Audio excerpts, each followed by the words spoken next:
ननुललिता श्री विशाखान्वितां च हे कृष्णा करुणा सिन्धो दीनबन्धो जगत्पते गोपे च गोपिका कान्त राधा कान्त नमोऽस्तुते तप्त काञ्चन गौराङ्गी राधे वृन्दावनेश्वरी वृषभानुसुते देवी प्रणमामि हरिप्रिये वाञ्छाकल्पतरुभ्यश्च कृपा सिन्धुभ्य एव च पतितानां पावनेभ्यो वैष्णवेभ्यो नमो नमः नमो ओं विष्णुपादाय कृष्णप्रेष्ठाय भूतले श्रीमदे भक्तिवेदान्त स्वामिनिधि नामिने नमस्ते सारस्वती देवे गौरवाणी प्रचारिणे निर्विशेष शून्यवादी पाश्चात्य देशधारिणे श्री कृष्ण चैतन्य प्रभु नित्यानंदा श्री अद्वैत गदाधर श्रीवासादि गौर भक्त वृंदा हरे कृष्णा कृष्ण कृष्ण हरे हरे हरे राम राम राम हरे हरे हरे कृष्णा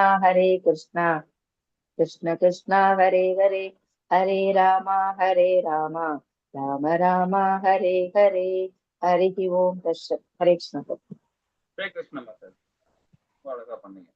சரி, நானும் ஒரு சின்ன மக்காச்சாரம். ஓம் நமோ பகவதே வாசுதேவாய ஓம் நமோ பகவதே வாசுதேவாய ஓம் நமோ பகவதே வாசுதேவாய ஓம் சத்து. ஹரே கிருஷ்ணா. அதற்கு எல்லாருக்கும் நமஸ்காரம். ஹரே கிருஷ்ணா மாதாஜி பிரபு. இன்னைக்கு 4வது அத்தியாயம் ஞான யோகம், அறிவின் யோகத்தை நாம இன்னைக்கு பார்க்க போறோம். இந்த கர்ம யோகத்துல நம்ம ரொம்ப சிறப்பா இருக்கும். ஏன்னா முதல் அத்தியாயம் பந்தப்பட்ட வாழ்க்கை அர்ஜுன் வாழ்ந்துட்டு இருக்கார். அந்த அத்தியாயத்துல நம்ம பார்த்தோம் 5 விதமான கவலைகள் அடைஞ்சார், அதையும் பத்தி சிறப்பா பார்த்தோம். 2வது அத்தியாயத்துல அதுக்குள்ள பகவான் என்ன பண்ணார், தத்துவத்தையும் ஞானத்தையும் கொடுத்தார்.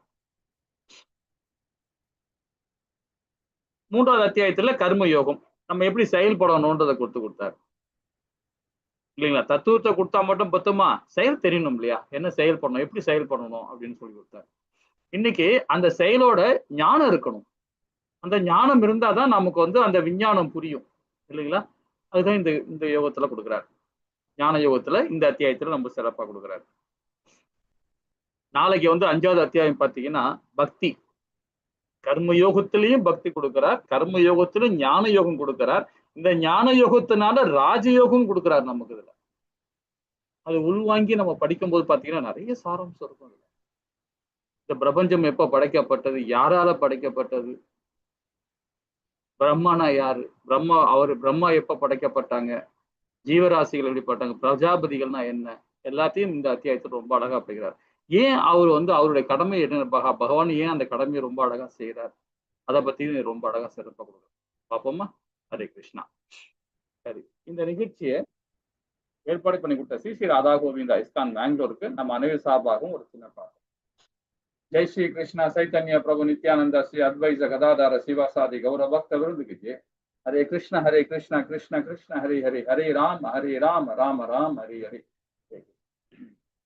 இது பகவானுடைய விக்கிரகம், இது நம்ம கோவிலோட விக்கிரகம். ஹரே கிருஷ்ணா. சரி, நேற்று நாமோ என்னென்ன பார்த்தோம் அப்படின்னு ஒரு சின்ன ஒரு சுருக்கம் பார்த்துடலாம். துரத்தல் அல்லது செயல் 1ல இருந்து 2வது பதம் வரைக்கும் பார்த்தோம்.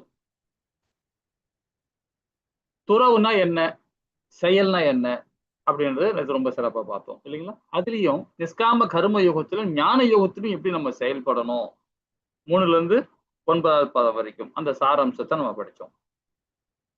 கர்மகாண்ட கர்ம யோகத்துல 10ல இருந்து 16 வரைக்கும் பார்த்தோம். கர்மகாண்டம்னா என்ன, கர்ம யோகத்துல நம்ம கருமியா இருக்கிறோமா, இல்ல கர்ம யோகியா செயல்படுறோமா, இல்ல நிஷ்காம கர்ம யோகத்துல பண்றோமா, இல்ல சகாம கர்ம யோகத்துல பண்றோமான்றத ரொம்ப அழகா 2வது பார்ட்ல நம்ம ரொம்ப தெளிவா படிச்சோம் இல்லைங்களா. எடுத்துக்காட்டு வழிநடத்துகள் 3வது பார்ட்ல படிச்சோம், 17ல இருந்து 35வது பதம். 4வது பார்த்தீங்கன்னா மிகப்பெரிய எதிரி யாருன்னு பார்த்தீங்கன்னா காமம். அதை பத்தி 36ல இருந்து 43வது பதம் வரைக்கும் நம்ம நேற்று பார்த்தோம் இல்லைங்களா. ஹரே கிருஷ்ணா. இன்னைக்கு 4வது, இந்த 4வது அத்தியாயத்துல என்ன சொல்லப்படுறாங்க அப்படின்னு பாத்தீங்கன்னா 42 பதங்கள் இருக்கு மொத்தத்துல. இது சுருக்கமா சொல்ல போனா 4ஆ பிரிச்சிருக்கோம்.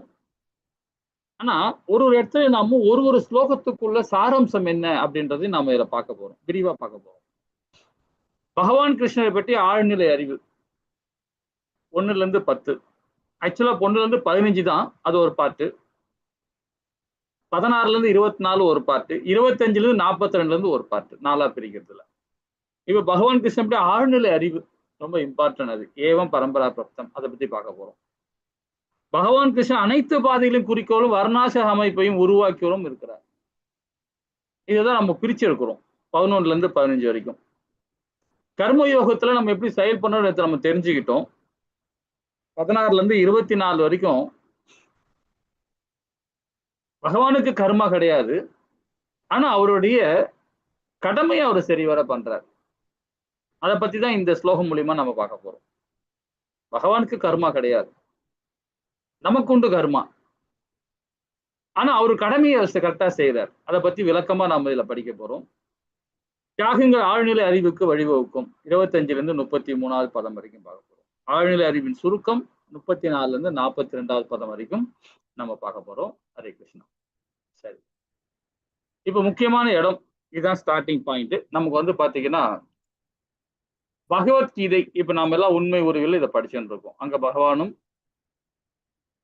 நரன், அதாவது அர்ஜுனன், இவங்க 2 பேரும் என்ன பேசிக்கிட்டாங்கன்றதை பார்த்துக்கோ. இதை வந்து ஒரு கீதையா நம்ம இதை படிக்கிறோம் இல்லைங்களா? ஆனா இந்த கீதை வந்து பாத்தீங்கன்னா 5500 வருஷத்துக்கு முன்ன 5500 வருஷத்துக்கு முன்னாடி இந்த கீதை வந்து பகவானால அர்ஜுனனுக்கு பேசப்பட்டது, உபதேசம் பண்ணப்பட்டது அப்படின்னு நாம தெரிஞ்சு வச்சிருக்கோம். ஆனா இந்த கீதை வந்து பாத்தீங்கன்னா பல கோடி ஆண்டுகளுக்கு முன்பாகவே சூரிய பகவானுக்கு இதை உபதேசம் பண்ணியிருக்கிறார் பகவான். இது அவரே சொல்றார், பகவானே இந்த அத்தியாயத்துல விளக்குறார் நமக்கு. அப்ப நமக்கெல்லாம் ஒரே குழப்பமா இருக்கும்.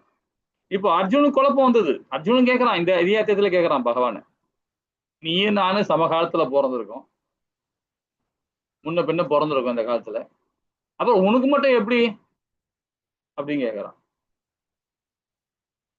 அது மாதிரி நமக்கு அந்த டவுட் இருக்கு. இந்த அத்தியாயத்துல பகவத்கீதை 5500 வருஷம் முன்னாடி இவர் சொல்லியிருக்காருன்னு சொல்லணும். ஆனா எப்போ சூரிய பகவானுக்கு சொன்னது எப்படி, அது எப்படி உங்களுக்கு தெரியும்ன்ற மாதிரி அர்ஜுனன் கேட்ட கேள்வி நமக்கு அந்த ஒரு அந்த டவுட் இருக்கு, வரும் கண்டிப்பா இல்லைங்களா? அப்போ இந்த அண்டங்கள் எப்போ படைக்கப்பட்டது நம்ம தெரிஞ்சுக்கணும். தெரிஞ்சாதான் நாம இதை வந்து சூரிய பகவானுக்கு எப்போ உபதேசம் பண்ணாருன்றதை நம்ம தெரிஞ்சுக்கணும். இப்ப எல்லாருக்கும் தெரியும் தச அவதாரம் சொல்லுவோம். பகவானுடைய அவதாரங்கள் தச அவதாரம், 10 அவதாரம் சொல்லியிருக்கோம். இது குறிப்பா சொல்றது. ஆனா பகவானுடைய அவதாரம் வந்து லட்சக்கணக்கான அவதாரங்கள் இருக்கு. லட்சக்கணக்கான அவதாரம், கணக்கில்லாத அவதாரங்கள் பகவானுடைய அவதாரங்கள். இதுக்கெல்லாம் ஆதி அந்தமா இருக்கு பகவான் கிருஷ்ணர். அவர் வந்து பாத்தீங்கன்னா அதோட குறிப்பு நான் எடுத்து வச்சிருக்கிறேன். அது கணக்கில் அடங்காதது. நம்ம காலம், அதாவது நம்மளுடைய பூமி காலம், நம்முடைய பூலோகத்துல காலம் சொல்ல முடியுங்களா, அந்த காலகராக பாத்தீங்கன்னா கோடி கோடி கோடி கோடி கோடி கோடி அந்த ஆண்டுகளுக்கு ஒரு முறை தான் பகவான் அவதாரம் கொடுப்பார். அவர்தான் பகவான் கிருஷ்ணர் அவதாரம்.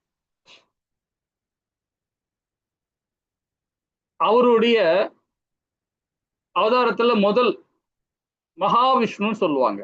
மகாவிஷ்ணு அவர் யாருன்னு பாத்தீங்கன்னா காரண கடல்ல தனிமையில படுத்துட்டு இருப்பார். காரண உதக சாய் விஷ்ணு. அந்த இடத்துல காரண கடல், அவர்தான் காரணம். இந்த அண்ட சராசரங்களையும் காரணமா இருந்தவர் அவர்தான். முதல் விஷ்ணுவாக அவதாரம் எடுக்கிறார் பகவான் கிருஷ்ணர். காரண உதக சாய் விஷ்ணு. அவர் உதகன்றது அது வந்து படுத்துன்னு இருக்குது, அதாவது கடல்ல படுத்துன்னு இருக்குது.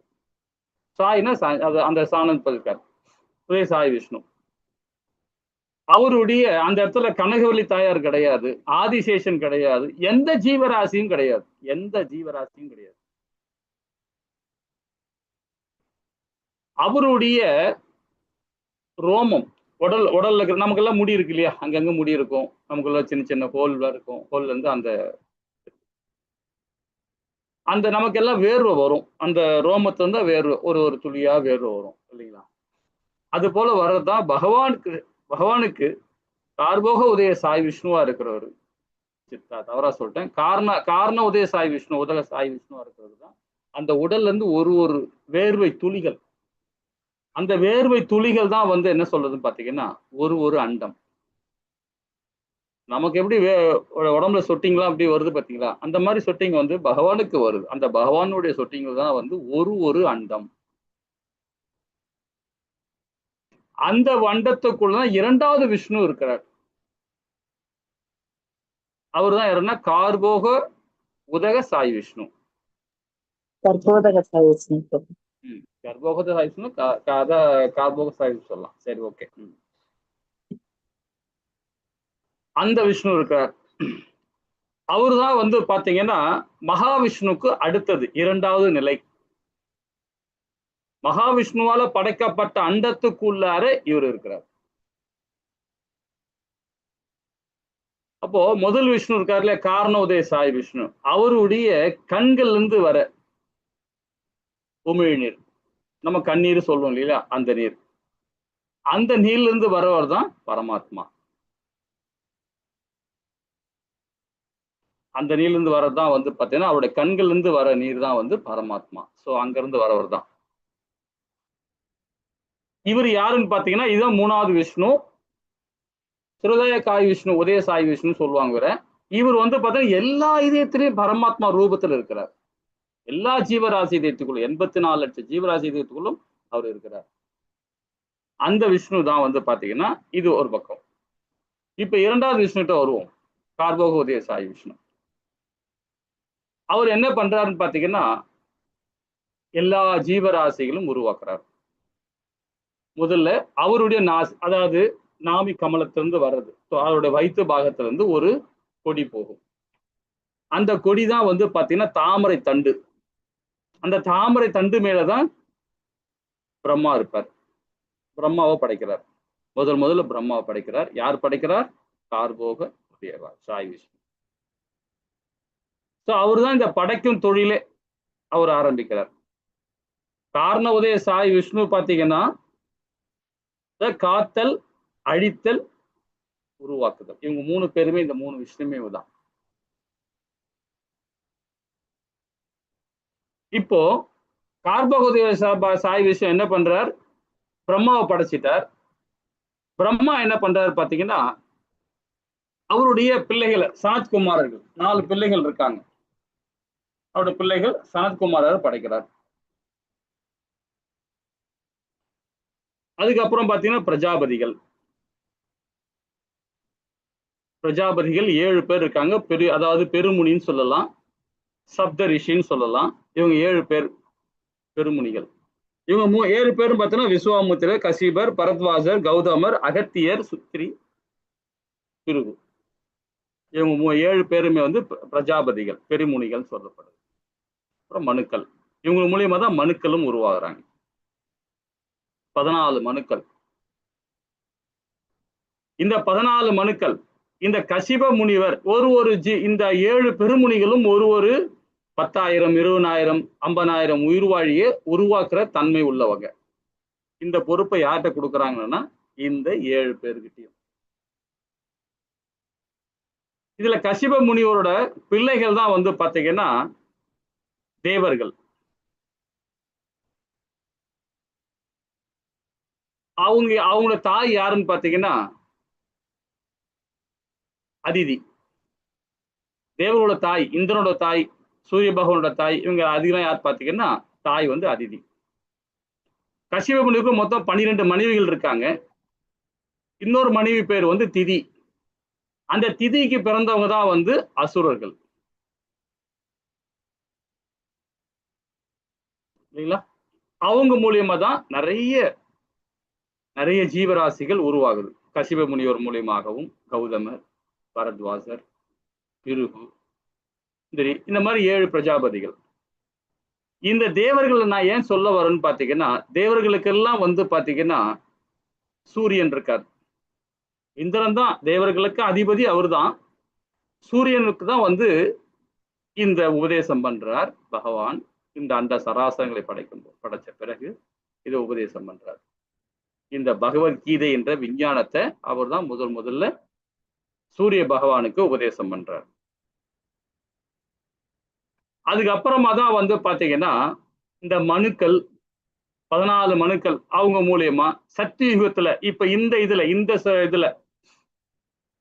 இப்ப நம்ம வாழறோம் இல்லையா, இப்ப கலிகாலம், இதுக்கு முன்னாடி ஒரு யுகம் இருக்கு, அதுக்கு முன்னாடி ஒரு யுகம் இருக்கு, இதுக்கு முன்னாடி ஒரு ஃபர்ஸ்ட் யுகம் சத்திய யுகம். அந்த சத்திய யுகத்துலதான் வந்து பாத்தீங்கன்னா ஒரு ஒரு பகவான் அவதாரம் கொடுக்கிறார். மச்ச அவதாரம் எடுக்கிறார், கூர்ம அவதாரம் எடுக்கிறார், நரசிம்ம அவதாரம் எடுக்கிறார், ராமபிரான் அவதாரம் 2வது யுகத்துல எடுக்கிறார். 3வது இதுல வந்து பாத்தீங்கன்னா பகவான் கிருஷ்ணர் அவதாரம் இருக்கிறார். சோ இந்த மாதிரி ஒரு ஒரு அவதாரம் எடுக்கிறார். அப்போ ராமபிரான் காலத்துல அந்த இடத்துல வந்து பாத்தீங்கன்னா ராமபிரான் முடிஞ்ச பிறகு, அவருடைய லீலை முடிஞ்ச பிறகு அதுக்கப்புறம் வந்த மன்னர்கள் சரிவர கீதையை உபதேசம் பண்ணல. அதை யாருமே ஃபாலோ பண்ணல. அந்த யுகம் கடைசியா வரைக்கும் யாருமே ஃபாலோ பண்ணல. ரொம்ப அதர்மம் அதிகமானது. அப்ப இந்த யுகத்துல திராத யுகத்துல பகவான் முழுமுழு கடவுள் கிருஷ்ணர் அவதாரம் கொடுக்கும் போது பாத்தீங்கன்னா நிறைய பிரச்சனைகள். ஏன்னா கம்சன் வரான், தன்னுடைய சகோதரிய திருமணமாயி கூப்பிட்டு வரான். கம்சன் ஊருக்குள்ளார கூப்பிட்டு வரும்போதே பாத்தீங்கன்னா ஏதோ ஒரு அசிரி ஒண்ணு சொல்லிடுச்சு, உன் சகோதரிக்கு பிறக்கிற 8வது குழந்தை உன்னால நீ அவன் கையால நீ கொல்லப்படுவேன்னு சொன்ன உடனே என்ன பண்றான் பாருங்க, சகோதரியோட பார்க்காம அங்க எடுத்து வாள் எடுத்து அவளை கொல்ல போறான். உடனே வாசுதேவர் மடக்கிறார். வாசுதேவர் மடக்கி அங்க ஒரு பேசி முடிச்சு அதுக்கப்புறமா சிறைச்சாலை போடுறாங்க. அப்ப எந்த அளவுக்கு அதர்மம் பாருங்க. ஆனா எப்படி ஒரு தாய் மாமனை ஒரு மருமகன் கொன்னா கூட பரவாயில்லன்னு நினைக்கிற குணம் இருக்கணும் இல்லைங்களா? என் மருமகன் கையால நான் சாகிறது எனக்கு அவ்வளவு பிராத்தம் இது அப்படின்னு நினைக்கணும் இல்லைங்களா? அதுதான் ஆத்ம தத்துவம். அது அப்ப அந்த அந்த காலகட்டத்துல அவ்வளவு அதர்மம் இருக்கு. அதான் பகவான் அந்த இதுல வந்து திரும்பவும் அவதாரம் கொடுத்து கீதையை உபதேசம் பண்ணார். ஏன்னா அந்த நேரத்துல வந்து பாத்தீங்கன்னா பூமி தாயார், பிரம்மா எல்லாருமே பகவான் கிட்ட முறையிட்டாங்க. அப்பதான் அவருடைய சகாக்கள்லாம் வந்து வராங்க. பகவான் எப்பெல்லாம் அவதாரம் எடுக்கிறாரோ அவங்க சகாக்கள்லாம் கீழே வந்துருவாங்க. வாசுதேவ் இவரு வரார், பலராம் ஐயா வரார், அதான் ஆதிசேஷன், எல்லாருமே ஒரு அவதாரம் வராங்க. அதுக்குள்ள ரொம்ப டீப்பா போவேனா, இது இல்ல ஃபர்ஸ்ட் லெவல். 2வது லெவல் வரும்போது நீங்க விரிவா படிக்கலாம். அப்ப கீதை எப்போ பேசப்பட்டதுன்னு பாத்தீங்கன்னா 120 மில்லியன் ஆண்டுகளுக்கு முன்பாகவே கீதை முதல்ல சூரிய பகவானுக்கு விஷ்வானுக்கு முதல்ல பேசப்பட்டது. 2வது முறைதான் கீதை நமக்கு வரப்பட்டுள்ளது. நம்ம பார்த்துட்டோம் இல்லையா? இன்னும் விரிவா உள்ள போன உடனே ஒரு ஸ்லோகம் மூலியமா பகவான் என்ன சொல்ல வர்றாரு பாப்போமா? ஹரே கிருஷ்ணா மாதாஜி, ஃபர்ஸ்ட் ஸ்லோகம். हरे कृष्णा।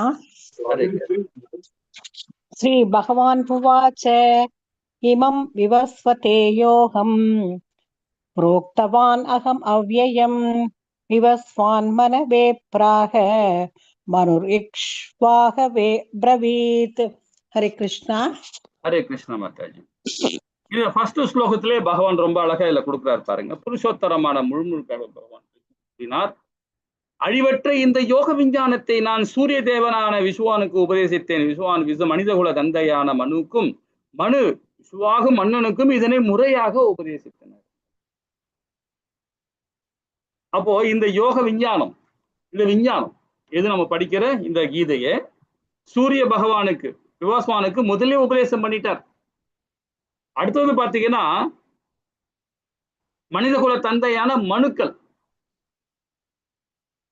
ஏன்னா 14 மனுக்கள் இருக்காங்க. அவங்க மனுக்கள்லாம் படிக்கணும் 2வது நாளுக்கு வந்தாதான் தெளிவா படிக்க முடியும். ஒரு மனுக்கள் யாரு அப்படின்னு படிக்க முடியும். ஏன்னா அதுல இருந்து பாத்தீங்கன்னா பாட்டா பிரியும். ரொம்ப அற்புதமா இருக்கும். அது ஒரு பெரிய ஒரு இதை பண்ணலாம். அந்த மாதிரி இருக்கும். 14 மனுக்களோட அவங்களோட யாரு, அவங்க பிள்ளைகள் யாரு, அவங்களுக்கு முதியோர்கள் யாரு, அவங்க எந்த வம்சத்துல வராங்க அப்படின்றதும் படிக்கலாம். 2வது லெவல் வந்து படிப்போம். ஹரே கிருஷ்ணா. அப்ப இசுவாக மன்னனும் இதனை முறையாக உபதேசித்தார் அப்படின்னு இந்த இடத்துல சொல்லப்பட்டிருக்கு. 2வது பதம் மாதாஜி. ஹரே கிருஷ்ணா. हरे कृष्णा। ரொம்ப முக்கியமானது. ஏவம் பரம்பரா பிராப்தம் இமம் ராஜர்ஷயோ விதுஹு சகாலே நேஹ மகதா யோகோ நஷ்ட பரந்தப. ஹரே கிருஷ்ணா. ஹரே கிருஷ்ணா மாதாஜி. இதுல என்ன சொல்ற, உன்னதமான இவ்விஞ்ஞானம் சீடரின் சங்கிலி தொடர் மூலமாக பெறப்பட்டு அவ்வாறு புனிதமான மன்னர்களால் உணர்ந்தது. ஆனால் காலப்போக்கில் இத்தொடர் விட்டு போகவே இவ்விஞ்ஞானம் மறைந்து விட்டதை போல தோன்றுகிறது. இரண்டாவது ஸ்லோகத்துல பகவான் வந்து இதை சொல்ல வர்றார். இப்ப பகவான் என்ன சொல்றாரு, முன்னாடி சூரிய பகவானுக்கு உபதேசம் பண்ண, அதுக்கப்புறம் மனிதகுல தந்தையான இசுவாகும் மனுக்கள் மூலியமாகவும் பெறப்பட்டு இந்த ஞானம் வந்துடுது. ஆனா இந்த இடத்துல என்ன சொல்றாரு பாத்தீங்கன்னா, உன்னதமான இவ்விஞ்ஞானம், இந்த கீதை என்ற விஞ்ஞானம் சீடர்கள் சங்கிலி தொடர் போல சொல்லப்பட்டிருக்கு. ஆனா வந்து பாத்தீங்கன்னா அது காலப்போக்கில் மறைந்து விட்டதுன்றார் பகவான்.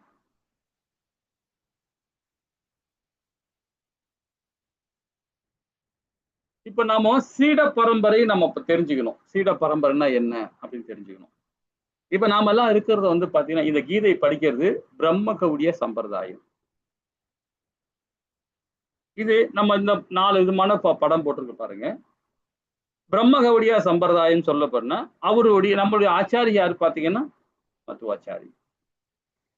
ஆனா இவர் வந்து அவதாரம் கொடுத்தது 14ஆம் நூற்றாண்டு தான். அவருடைய முன்னோர் அவருடைய குருக்கள்லாம் இருக்கிறாங்க. அதெல்லாம் நம்ம கொஞ்சம் என்ன ஆச்சுன்னு பாத்தீங்கன்னா, இந்த அரசாட்சி ஆனானுங்க இல்லையா, முகலாயர், அப்புறம் வந்து பிரிட்டிஷ்காரங்க, இதெல்லாம் வந்து உடைச்சு கிடிச்சு எல்லாம் இது பண்ணிட்டாங்க. அதுக்கப்புறமா அதை பத்தி இன்னும் படிக்கணும்னா 2வது லெவலுக்கு வந்தாதான் நம்ம இன்னும் தெளிவா அப்படிங்கிற டைம் இல்லை நமக்கு அவரை பத்தி சொல்லணும்னா. இது பிரம்ம கவுடிய சம்பிரதாயம். இந்த பிரம்மா என்ன பண்றார், நாரத முனிக்கு இந்த வேதத்தை ஒப்படைக்கிறார். நாரத முனி என்ன பண்றார், வியாத வியாசர் கிட்ட ஒப்படைக்கிறார். வியாத வியாசர் மத்துவாச்சாரி மூலியமாக இந்த குருசீட பரம்பரை வந்தது. அதன் மூலியமா தான் எல்லா ஆச்சாரிகளும் வந்தாங்க. இப்ப இவர் இருக்கிறது யாரு, நம்மளுடைய ஸ்ரீல பிரபுபாதா. ஸ்ரீல பிரபுபாதா வந்து 32வது ஆச்சாரியரா இருக்கிறார். இதுக்கு முன்னாடி இருக்கிறாங்க, நிறைய பேர் இருக்கிறாங்க. 31 பேர் நான் சொல்ல முடியும். இவருக்கு முன்னாடி யாரு பாத்தீங்கன்னா பக்தி சித்தாந்த சரஸ்வதி சுவாமிகள் அவரு. அப்புறம் வந்து பாத்தீங்கன்னா அது மாதிரி நிறைய பேர் இருக்கிறாங்க. இதுல வந்து பாத்தீங்கன்னா மாதேந்திர ஈஸ்வர பூரி இவங்க எத்தனாவது வராங்கன்னா 20, 21வது வராங்க. அவங்கதான் யாருன்னா பகவான் சைத்தன்யர் அவருடைய குரு. மாதேந்திர பூரி ஈஸ்வர பூரி அவருடைய குரு வந்து இவங்க தான். அதுக்கப்புறம் 32வது ஆச்சாரியரை வரவர் தான் நம்முடைய ஸ்ரீல பிரபுபாதா. இப்ப அவருடைய போதனைகள் தான் இந்த கீதையை நம்ம படிச்சுட்டு இருக்கோம். இது வந்து பிரம்ம கவுடிய சம்பிரதாயம். 2வது சம்பிரதாயம் பாத்தீங்கன்னா லக்ஷ்மி சம்பிரதாயம், அதான் ஸ்ரீ சம்பிரதாயம் சொல்றது. நம்ம சவுத் இந்தியால நம்ம கொண்டாடப்படுறது. இது வந்து பாத்தீங்கன்னா ராமானுஜ ஆச்சாரியார். அந்த ஆச்சாரிய மூலியமா சங்கிலி தொடரோட வராங்க பாத்தீங்களா, அந்த ஆச்சாரிய மூலியமாக நம்ம இந்த ஞானத்தை பெறணும். அதே மாதிரி சிவ சம்பிரதாயம், அது உத்தர சம்பிரதாயம் சொல்லப்படுது. அது விஷ்ணு சுவாமிகள். இதோட ஆச்சாரியாருன்னா விஷ்ணு சுவாமிகள். அதே மாதிரி சனத் சம்பிரதாயம். சனத் சம்பிரதாயம் பாத்தீங்கன்னா பிரம்மாவுடைய 4 புதல்வர்கள் இருக்க பாத்தீங்களா, இதெல்லாம் எங்க வரும்னு பாத்தீங்கன்னா வடநாட்டிலேயே தெற்கு வடதெற்குன்னு வடக்கும் வெஸ்ட், அதாவது என்ன சொல்றது மேற்கு வடக்கு அதுக்கு சார்ந்த மாதிரி இருக்கும். அது என்ன ராஜஸ்தான் அந்த சைட்ல வரவங்க. அவங்கதான் வந்து பாத்தீங்கன்னா நம்ம அந்த என்ன சொல்றது இந்த வடநாட்டுல இந்த ராஜஸ்தான்ல வந்து ஒரு இவங்க இருக்காங்க. அதாவது நம்ம இங்க கும்பிடுறாங்க இல்லையா, இந்த வாயிலெல்லாம் துணி வச்சு மறைச்சுன்னு இருப்பாங்க. இந்த புத்த மதம் கிடையாது அது. இந்த சேடு எல்லாம் கொண்டாடுறாங்க பாருங்க, அவங்க இது சனத்குமாரர்கள். சோ அந்த சம்பிரதாயம். இது மாதிரி 4 சம்பிரதாயம் இருக்கு. இந்த 4 சம்பிரதாயம் பகவானால ஏற்படப்பட்டதுதான் இது. இப்ப நாம படிக்கிறது பிரம்ம கவுடிய சம்பிரதாயம். இதுக்கு அதுக்கப்புறமா தான் இந்த சம்பிரதாயம் மூலம் ஆச்சாரிகள் மூலியமா தான் நாம இந்த ஞானத்தை நம்ம பெற வேண்டும் அப்படின்னு நம்ம வேதங்கள் சொல்லப்படுது. ஆனா இந்த 4 பேருக்குமே கொடுத்தது யாருன்னு பாத்தீங்கன்னா பகவானால படைக்கப்பட்டதுதான். இவங்க எல்லாருக்கும் குரு அப்படின்னு யாருன்னு பாத்தீங்கன்னா வியாத வியாசர். இப்ப வந்து விஷ்ணு சுவாமி வந்து பாத்தீங்கன்னா அவர் வந்து 8ஆம் நூற்றாண்டுல சங்கராச்சாரியார் அந்த இதுல வரவங்க. அது வந்து பாத்தீங்கன்னா 8வது நூற்றாண்டுல அவதாரம் எடுத்தார். 11வது நூற்றாண்டு வந்து பாத்தீங்கன்னா நம்ம ராமானுஜ ஆச்சாரியார். இவர் வந்து 14வது நூற்றாண்டுல அவதாரம் எடுத்தவர் தான் மத்துவாச்சாரி. ஓகேங்களா? சரி, இப்ப இந்த பதம் பார்ப்போம். 5. ஹரே கிருஷ்ணா மாதாஜி. அஞ்சாவது பதமா குருஜி? ஆமா ஆமா மாதாஜி. ஸ்ரீ பகவான் உவாச்ச பகூனி மே வ்யதீதானி ஜன்மானி தவ ஜாசார்ஜுன தான்யகம் வேத சர்வாணி ந த்வம் வேத்த பரந்தப. ஹரே கிருஷ்ணா. ஹரே கிருஷ்ணா. பகவான் இங்க திருப்பி என்ன சொல்றாரு பாருங்க. புருஷோத்தரமான முழுமுழுக்காடர் கூறினார், நானும் நீயும் பற்பல பிறவிகள் கடந்துள்ளோம். என்னால் அவை எல்லாவற்றையும் நினைவு கொள்ள முடியும். ஆனால் எதிர்க்கு தவிக்க செல்பவனே அத்து உன்னால் முடியாது என்றார் பகவான். இது எல்லாமே எனக்கு ஞாபகம் இருக்கும், ஆனா உனக்கு அந்த ஞாபக சக்தி உனக்கு கிடையாது. ஏன்னா நீ நர, நம்மள நர. நம்ம நரனா இருந்தது இந்த நம்ம வந்து இந்த மனிதனா இருக்கிறோம். மனிதனுக்கு அந்த மெமரி இருக்காரு. அப்போ இவனுக்கு அர்ஜுனனுக்கு வந்து என்னடா இது இப்படி சொல்றாரு இவரு, நம்ம எல்லாமே சமகாலத்துல பிறந்தவர் தானே, இவரும் சரி அவரும் சரி, 2 பேரும் சமகாலத்துல பிறந்தவர், எப்படி இவருக்கு மட்டும் அந்த ஞானம் இருக்கு, நம்ம மட்டும் அந்த ஞானம் இல்லையே அப்படின்னு அவருக்கு சந்தேகம் இருக்கு. இப்ப இந்த இடத்துல பாத்தீங்கன்னா இந்த ஸ்டோரியை படிப்போம். இந்த விஷயத்த நான் ஒரு 4 ஸ்லைடு இருக்குது, இந்த ஸ்லைடை பார்த்துட்டுனா அதோட விளக்கம் நமக்கு தெரிஞ்சிடும். நம்மளாம் எங்க இருக்கிறோம் அப்படின்னு நம்ம உணர ஆரம்பிச்சிடும். ஏன் அர்ஜுன் இந்த கேள்வி கேட்கிறான் சமகாலத்துல பிறந்தது அப்படின்ட்டு. இப்ப நாம 4 யுகங்கள் சொல்லும் போது பாத்தீங்கன்னா சத்தியுகம், திராதயுகம், துவாரயுகம், கலியுகம், இந்த 4 யுகங்கள். இப்ப கலியுகத்துல 4,32,000 வருடங்கள் கலியுகத்துல. இதுதான் பேசிக். இந்த கலியுகத்துல உள்ள அந்த வருஷங்கள் வந்து பாத்தீங்கன்னா இதான் பேசிக்கா எடுத்துக்கணும். சோ இத வந்து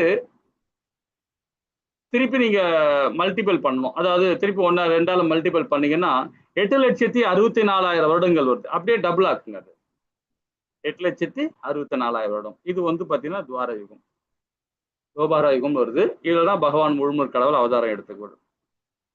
இந்த 8,64,000 வருடத்துல திரும்பவும் 4,32,000 வருஷங்கள் நம்ம திருப்பி ஆட் பண்ணி பாருங்க. அதாவது இந்த கலியுகத்தை அப்ப பாத்தீங்கன்னா 12,96,000 வருடங்கள் வரும். இது வந்து துவாத யுகம், ராமபிரான் அவதாரம் கொடுத்த யுகம். 12,96,000 வருடத்துல திரும்பவும் 4,32,000 வருடங்கள் கலியுகத்தை திருப்பி அதுல ஆட் பண்ணீங்கன்னா 17,28,000 வருடங்கள் வரும். 17,28,000 வருடங்கள் வரும் சத்தியுகம். இதுதான் முதல் யுகம். இந்த 4மே நீங்க டோட்டல் பண்ணி பாருங்க. இந்த 4மே பாத்தீங்கன்னா 43,20,000 வருடங்கள் வரும் மொத்தத்துல. இந்த 4 யுகங்களும் சேர்த்தா 43,20,000 வருடங்கள் வரும் டோட்டலா. இதுதான் என்னன்னு சொல்லப்படுதுன்னா ஒரு திவ்ய யுகம் சொல்லப்படுது, ஒரு மகாயுகம் சொல்லப்படுது, ஒரு சதுரயுகம் சொல்லப்படுது. எப்படி வேணா சொல்லிக்கலாம். நம்ம திவ்ய யுகத்துக்கே வருவோம். இப்ப இந்த 4 யுகங்களும் சேர்ந்துதான் 43,20,000 வருடங்கள் சொல்றது ஒரு திவ்ய யுகம். இந்த 43,20,000 வருடத்துல திருப்பும் மல்டிபிள் பண்ணி பாருங்க. 71 மல்டிபிள் பண்ணும். 71 மல்டிபிள் பண்ணி பாத்தீங்கன்னா பெருக்கி பாத்தீங்கன்னா அதுதான் வந்து ஒரு மன்வந்திரம். ஒரு மன்வந்திரம் சொல்லப்படும். நீங்க கால்குலேஷன் பண்ணி பாருங்க. ரொம்ப கொஞ்சம் இந்த எப்பவுமே இந்த அத்தியாயத்துல வந்து கரெக்டா உள் வாங்கி பார்க்கணும். இல்லைன்னா நமக்கு ஒரு நம்பிக்கை இருக்கணும், நம்பிக்கையோட படிக்கணும். அதே மாதிரி ரொம்ப இந்த படிக்க படிக்க நம்ம சில பேர் தூக்கம் வரும், சில பேர் வந்து ஒரு மாதிரியா இருக்கும். இல்லைன்னா இதெல்லாம் நம்ப முடியாம இருக்கே, இப்படிலாம் ஒரு இது வரும். இதெல்லாம் வேதம் ரொம்ப உன்னிப்பா கவனிக்கணும், இல்லைன்னா நமக்கு செதறிடும். இப்ப என்ன பண்ண, கால்குலேட்டர் உள்ள பேப்பரோட எழுதி நோட் பண்ணிக்கலாம் நீங்க. இதுல 71 திவ்யயுகம். அப்போ இந்த 43,20,000 வருடங்கள் வந்து பாத்தீங்கன்னா 71 முறை சுத்தி வந்தாதான் ஒரு மன்வந்திரம். அப்போ அந்த ஒரு மன்வந்திரம் சொல்றோம் பாத்தீங்களா, அந்த ஒரு மன்வந்திரம் வந்து பாத்தீங்கன்னா 14 முறை சுத்தி வரணும். ஒரு ஸ்டெப் பாருங்க. அதாவது கீழே உள்ள திவ்யயுகம், அதுக்கப்புறம் மன்வந்திரம், திருப்பி மன்வந்திரம் 14 மன்வந்திரம் சுத்தி வரும்போது தான் ஒரு கல்பம் அப்படின்னு. அப்போ ஒரு கல்பம் சொல்றதே வந்து பாத்தீங்கன்னா பிரம்மாவுடைய ஒரு பகல் பொழுது. இப்ப நமக்கு 24 மணி நேரத்துல 12 மணி நேரம் பகல் இருக்கு, 12 மணி நேரம் இரவு இருக்கு இல்லைங்களா? அந்த 12 மணி நேரம் இரவு பகல் வந்து பாத்தீங்கன்னா இது ஒரு கல்பம். பகல் கல்பம், அது இரவு கல்பம். அந்த மாதிரி ஒண்ணு எடுத்துக்கலாம். அப்போ பகவானுக்கு பிரம்மாவுக்கு காலையில எழுந்து பல்லு தேய்க்கிறாரு இல்லையா, அவரு சூரிய உதயம் வருது பாத்தீங்களா? அப்பதான் பகவான் என்ன பண்றாரு, இந்த அண்ட சராசரங்களை படைக்கிறார். அண்ட சராசரங்களை படைக்கிறார். இரவு பொழுது வரும்போது, யாருடைய பிரம்மாவுடைய இரவு பொழுது வரும்போது என்ன பண்றார், திருப்பவும் எல்லாத்தையும் உள்ள எடுத்துக்கிறார். எல்லா அண்டத்தையும் உள்ள எடுத்துக்கிறார். எல்லா அண்டத்தையும்னா பௌதிக தன்மை உள்ள வாய்ந்தவங்க எல்லாரையுமே அவர் எடுத்துக்கிறார். ஆன்மீக தன்மையோட முக்தி அடைஞ்சவங்க பகவான், அது வந்து பாத்தீங்கன்னா அந்த லோகம் அழியாது. மற்ற எல்லா லோகமும் அழிஞ்சிருமே தவிர பகவானுடைய லோகம் வைகுந்தம் அது என்னைக்குமே அழியாது. எல்லாருமே அங்க இருப்பாங்க, எல்லாமே அங்க. இது மத்தவங்க தான் வந்து பாத்தீங்கன்னா பகவானுக்குள்ள திரும்ப போயிடுவாங்க. திருப்பி இரவு பொழுது ஃபுல்லா, பிரம்மாவுடைய இரவு பொழுது இருக்கும்போது ஃபுல்லா வந்து பகவானுக்குள்ள இருப்பாங்க எல்லாருமே. திருப்பும் பிரம்மாவுடைய காலை பொழுது வரும்போது திருப்பும் பகவான் அந்த சராசரி திரும்பி படைக்கிறார். இதுதான் காலச்சக்கரம்.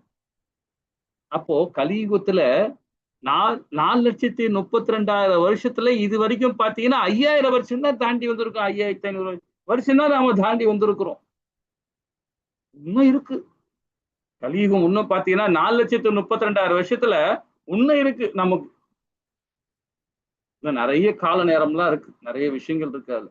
அப்ப நாம எங்க இருக்கிறோம் பாருங்க. இன்னொரு விளக்கம் பார்க்கலாமா? ஒரு தட்டாம்பூச்சி இருக்கு. அது வந்து பாத்தீங்கன்னா ஈசல் பூச்சின்னு சொல்லுவோம் இல்லைங்களா? காலைல பிறக்கும், சாயங்காலம் இறந்துரும். அது ஒரு நாள் வாழுற பூச்சி அது. ஆனா அதுக்கும் வந்து பாத்தீங்கன்னா நம்மள மாதிரி இந்த மனிதனுக்கு எப்படிவோ 120 வருஷம் ஆண்டோ லைஃபோ அதே மாதிரிதான் அதுக்கு கால நேரம் வேற, நம்மளுடைய கால நேரம் வேற.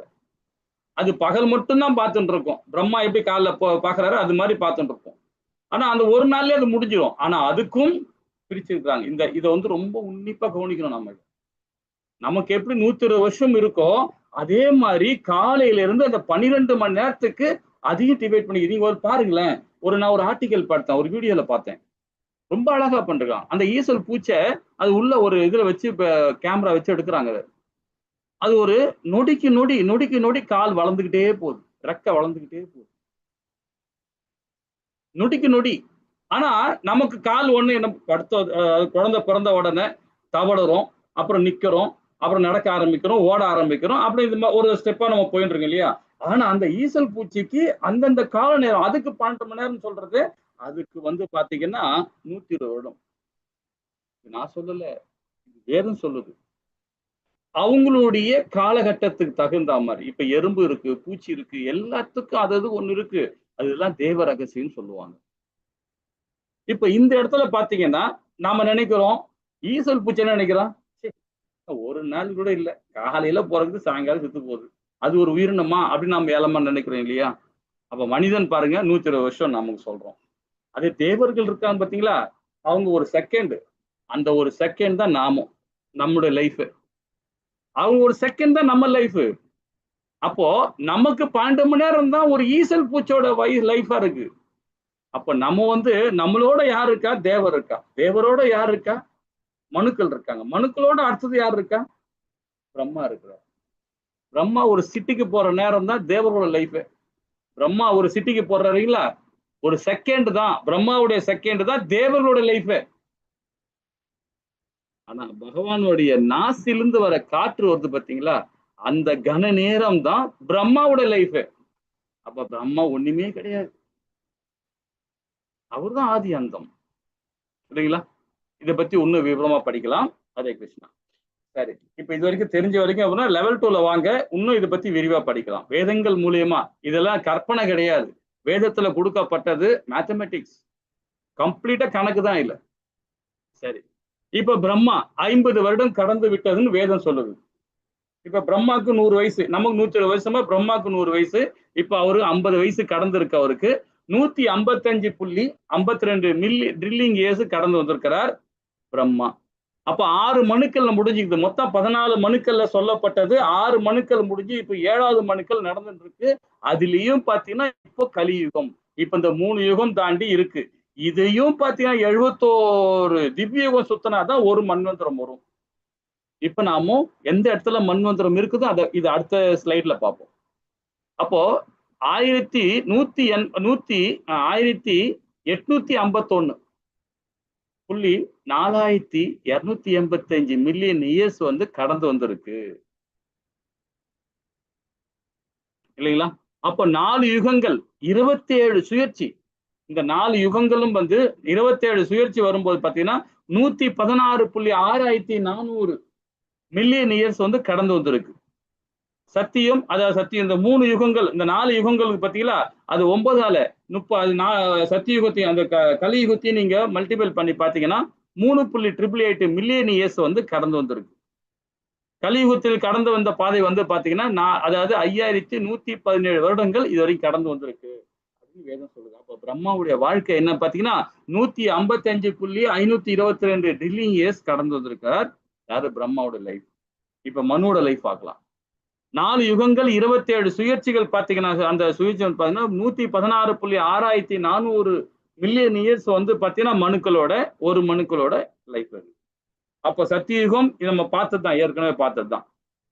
அப்போ மனுவோட வாழ்க்கை பார்த்தீங்கன்னா ஒரு மனுக்களோட வாழ்க்கை 120.5331 மில்லியன் இயர்ஸ் வந்து இப்ப நம்ம கடந்து வந்திருக்கு.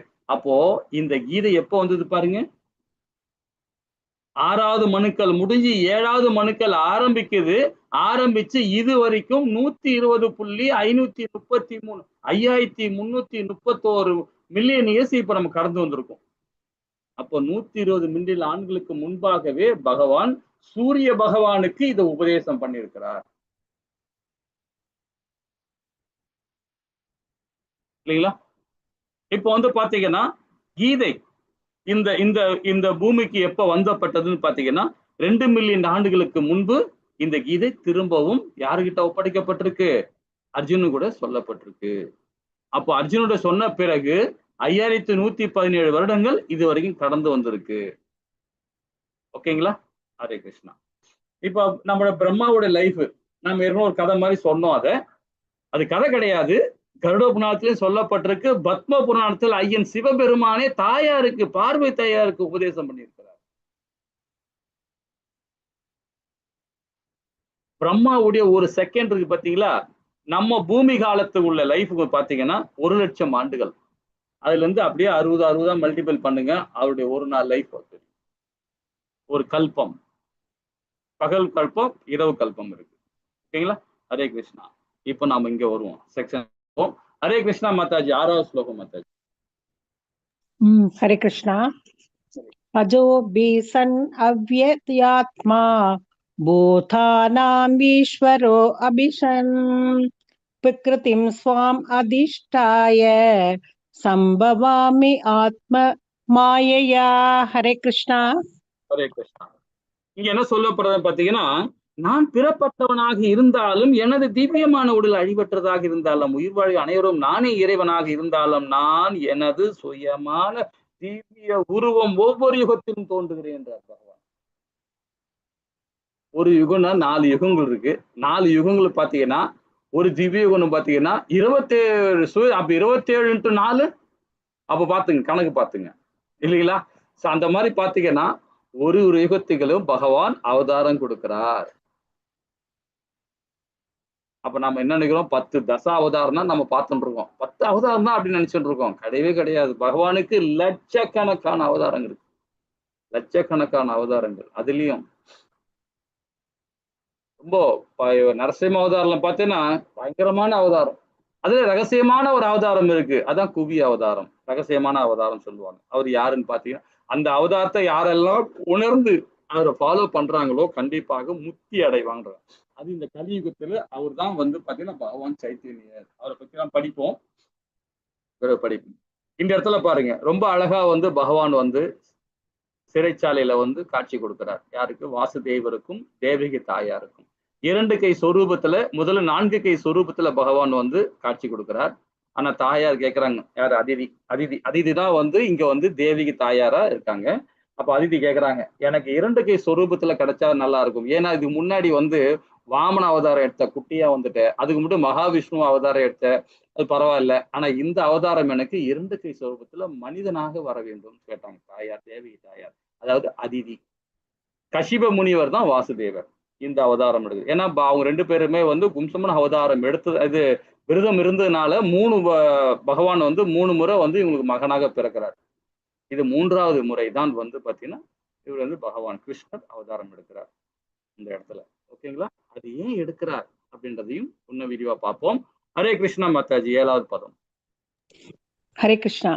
यथा यथा हि धर्मस्य ग्लानिर्भवति भारत अभ्युक्तानाम् अधर्मस्य तदात्मानं सृजाम्यहम्। हरे कृष्णा। எப்பொழுதெல்லாம் எங்கெல்லாம் தர்மம் சீர்குலைந்து அதர்மம் ஆதிக்கம் செலுத்துகிறதோ பரதகுல தென்றலே அப்பொழுதெல்லாம் நான் தோன்றுகிறேன். பகவான் எப்ப அவர் கடமை அவர் கரெக்டா செஞ்சுட்டு இருக்காரு. அவர் ஏன் என்ன குருஜி செய்ய இப்ப வரமாட்டேங்கிறாரு? ஆ?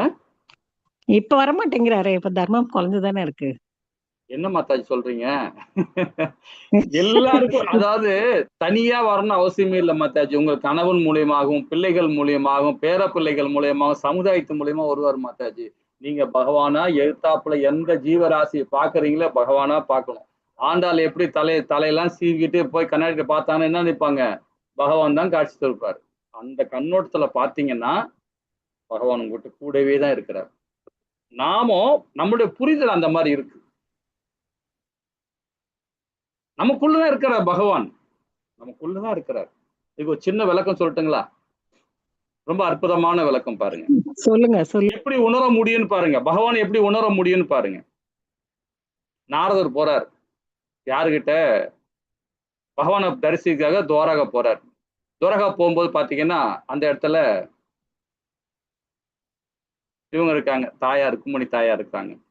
கேட்கிறார், பகவான் எங்க அப்படின்னு கேட்கிறார். எங்க இவனுங்க எல்லாம் காட்டுக்கு போனானுங்க, இந்த பஞ்சபாண்டவருங்க போனாங்க, இவரும் கூடவே சுத்தின்னுக்கிறாரு அங்க போய் அப்படின்னு. ஏன் அவனுக்கு தான் காட்டுக்கு போறாங்க, இவருக்கு என்ன வேலை இங்க? இவருக்கு அழகான மனைவி இருக்காங்க, பிள்ளைகள் இருக்காங்க, சமுதாயம் இருக்கு, நல்ல அழகான அரசாட்சி இருக்கு, அண்ணன் இருக்கிறான், எல்லாம் இருக்கு, இதெல்லாம் விட்டு ஏன் காட்டுக்கு போய் சுத்திக்கிறாரு? நீயே போய் அதை போய் கேளு போ அப்படின்னு ருக்மிணி தாயை அமுச்சு விட்டாங்க. உடனே இவர் நேரா போறார். யார்? நாரதர் பகவான் கிட்ட போறார். பார்த்தா அங்க அர்ஜுனன் அங்க மாங்காய் பறி சாப்பிடுறான், இவரும் மாங்காய் பறி சாப்பிடுறாரு. அவன் யமுனால போய் குளிக்க போறான், இவனும் குளிக்க போறாரு. அவன் பல்லு தேய்க்கிறான், இவரும் பல்லு தேய்க்கிறார். அவர் என்னெல்லாம் செய்யறாரு அர்ஜுனன் அதெல்லாம் இவர் செஞ்சுருக்கிறார். அப்ப இவருக்கு என்ன ஆச்சு? இவரு பகவான், அவன் செய்யறவெல்லாம் இவன் செஞ்சிருக்கிறாரு அப்படின்றார். இப்ப நம்ம வீட்டுல எல்லாம் பாத்தீங்கன்னா நம்ம நண்பர்கள் எல்லாம் பாத்தீங்கன்னா ரொம்ப க்ளோஸ் நண்பரா இருக்கவங்க பாத்தீங்கன்னா ஒரே மாதிரி சட்டை போடுவாங்க, ஒரே மாதிரி வீடு வாங்குவாங்க, ஒரே மாதிரி பைக் வாங்குவாங்க, இந்த மாதிரி பேனா வாங்கினா ஒண்ணு போல வாங்குவாங்க, ரொம்ப அழகான ஃப்ரெண்டா இருப்பாங்க. அது மாதிரி பகவான் வந்து அர்ஜுனனும் அந்த மாதிரி ஃப்ரெண்டா இருக்கிறாங்க. இவருக்கு பொறாமன்னா பொறாம, அப்படிப்பட்ட பொறாம நாராயணர். யாருக்கு? நாரதருக்கு. சரி அவர்கிட்ட போய் கேட்கலாம் அப்படின்ட்டு போறாரு. கிட்ட போனா பகவான் சப்பலாம் போட்டு உட்காந்துக்கிறாரு, கால் நீட்டு சப்பலாம் போட்டு உட்காந்துக்கிறாரு. அது தொட மேல அர்ஜுனன் படுத்துனுக்குறான். இவருக்கு வந்தது கோபம். பொண்டாட்டி பிள்ளையெல்லாம் குழந்தை குட்டியெல்லாம் விட்டு காட்டுல உக்காந்துக்கிட்டு அவனுக்கு தான் காட்டுக்கு வந்து கிடக்குறானுங்க, இவருக்கு என்ன வேலை? அதுவும் பகவான் தொடையில போய் படுத்துனுக்கிறார். இவன் நரன், ஒரு மனிதன், சாதாரண மனிதன் எப்படி அவர் மேல தொடம்புல படுக்கலாம்? கோவம் வந்துச்சு நாரதருக்கு. உடனே போய் அவனை போய் எழுப்பணும் அப்படின்னு சொல்லிட்டு போறாரு. பகவான் கேட்கிறார், என்ன பகவானே அப்படின்னு. சத்தம் போடாத, கம்முனு தூங்குறாப்புல, தூரம் என் நண்பன் என் பக்தனை எழுப்பாத, கம்முனு இரு அப்படின்ற. அப்போ அவருடைய கால் பக்கத்துல தொட பக்கத்துல அர்ஜுனன் படுத்துன்னு இருக்காப்புல. அவருடைய ரோமம், அதாவது இந்த முடி, தலைமுடி ஒண்ணு விழுந்து கிடக்கு, கீழே உதிர்ந்து கிடக்கு. அந்த முடியை எடுத்து நாரத கிட்ட கொடுக்குறாரு. நாரதா, இதை பத்திரமா உன் காது உள்ள வச்சு கேளு அப்படின்றாரு. அவர் உடனே என்ன பண்றாரு, அது காது வச்சுக்கிட்டு காதுல வைக்கிறாரு. காதுல வச்சுனா கிருஷ்ணா கிருஷ்ணா கிருஷ்ணா கிருஷ்ணா. ஏதாவது அர்ஜுனோட தலைமுடி கூட கீழே விழுந்து கிடக்குது, அது எடுத்து பகவான் கொடுக்கிறார் அவங்கிட்ட. அதுக்கு நாரத காதுல வச்ச உடனே கிருஷ்ணா கிருஷ்ணா கிருஷ்ணா கிருஷ்ணா கத்தியும் கிடக்குது. ஆனா அவன் படுத்துட்டு இருக்கான் அர்ஜுனன். சொல்றார் பகவான், என்னுடைய பக்தன் இப்படிதான், அவனுடைய தலைமுடி கூட என்ன என் பேரை சொல்லிட்டு இருக்கோன்ற. அப்படிப்பட்ட பக்தனை விட்டு நான் விலகி இருப்பானா? எங்கெல்லாம் பகவானுடைய ஹரிநாமத்தை சொல்றாங்களோ, எங்கெல்லாம் ஸ்ரீமத் பாகவதம் படிக்கிறாங்களோ, எங்கெல்லாம் ஸ்ரீமத் பகவத்கீதை படிக்கிறாங்களோ, எங்கெல்லாம் வேதம் படிக்கிறாங்களோ, எங்கெல்லாம் கீர்த்தனம் பண்றாங்களோ, எங்கெல்லாம் ஹரிநாமத்தை சொல்றாங்களோ, அங்கெல்லாம் நான் இருப்பேன்ற பகவான். எனக்கு சுகம் கிடையாது, எனக்கு இதுதான் சுகம்ன்றார். அது போல பகவானை உணரணும். நமக்குள்ள இருக்கிறார், வைகுந்தத்தில் இல்ல, அவரு நமக்குள்ளதான் இருக்கிறார். நாம பக்தி எப்படி கொடுக்கிறோமோ, ஹரிநாமத்தை எப்படி சொல்றோமோ அங்க உணர முடியும். மனைவி மூலியமாகவும், கணவன் மூலியமாகவும், விரோதிகள் மூலியமாகவும், நண்பன் மூலியமாகவும் பகவானை உணர முடியும். அது நம்மளோட கிட்டதான் இருக்கு. சரிங்களா? இதுதான் கலியுகத்துல பகவான் சொல்லியிருக்காரு. இதான் என்ன சொல்ல பாரு, எப்பொழுதெல்லாம் எங்கெல்லாம் தர்மம் சீர்குலைந்து அதர்மம் ஆதிக்கம் செலுத்துகிறதோ பரதகுல தென்றலே, அப்பொழுதெல்லாம் நான் தோன்றுகிறேன். 8வது பதம் பாருங்க, அற்புதமா இருக்கும். ஹரே கிருஷ்ணா மாதாஜி. ஹரே கிருஷ்ணா. ஹரே கிருஷ்ணா. பரித்ராணாய சாதுனாம் விநாசாய சதுஷ்கிருதாம் தர்ம சம்ஸ்தாபனார்த்தாய சம்பவாமி யுகே யுகே. ஹரே கிருஷ்ணா. பக்தர்களை காத்து துஷ்டர்களை அழித்து தர்மத்தின் கொள்கையை மீண்டும் நிலைநிறுத்துவதற்காக நானே யுகம் தோறும் தோன்றுகிறேன். உண்மை, அவருடைய கடமை இருப்பாருங்க. ரொம்ப அழகா பண்றாரு. பக்தர்களை காக்கிறதுக்கே பகவான் இருக்கார் இல்லைங்களா?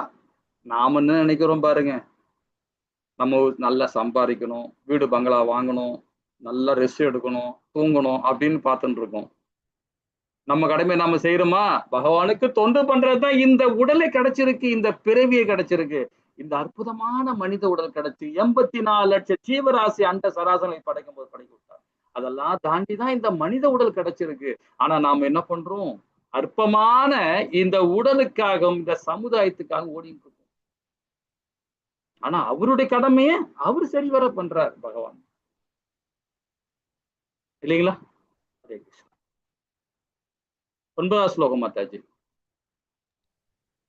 ஹரே கிருஷ்ணா. ஜன்ம கர்ம சமே திவ்யம் ஏவம் யோ வேதி தத்வதஹ த்யக்தா தேகம் புனர்ஜன்ம நைதி மாம் ஏதி சோர்ஜுன. ஹரே கிருஷ்ணா.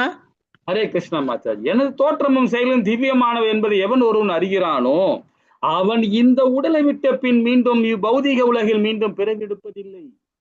அர்ஜுனா, அவன் எனது நித்திய உலகை அடைகிறான். பகவான் நித்திய உலகம் என்ன? பகவானுடைய வைகுந்தம், அதுதான் நம்மளோட சொந்த வீடு.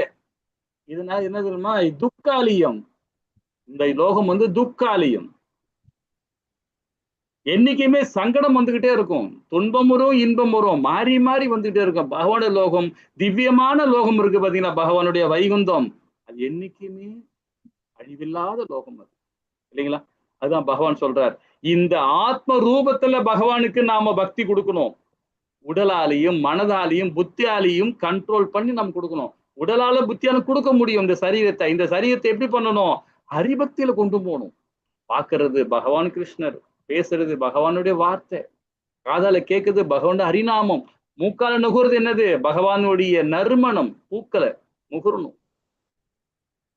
ஐயர் கொடுக்குறார், கோவில்ல போன உடனே பூக்கள் கொடுப்பார். மாதாஜி என்ன இருப்பாங்க? தள்ள வச்சுப்பாங்க. உடனே துளசி எடுத்து தண்ணி தள்ள வச்சுப்பாங்க. இல்லைன்னா பிரபுஜி என்ன பண்ணா காது உள்ள வச்சுப்பாங்க, இல்லைன்னா பாக்கெட்ல போட்டுப்பாங்க, மணி பர்ஸுக்குள்ள வச்சுப்பாங்க. முகரணும். பகவானுடைய மலர் கொடுத்தாங்க, துளசி கொடுத்தாங்க, முகுந்து போகணும். ஏன்னா பகவானுடைய நறுமணம் நமக்கு கிடைக்கணும். அதுதான்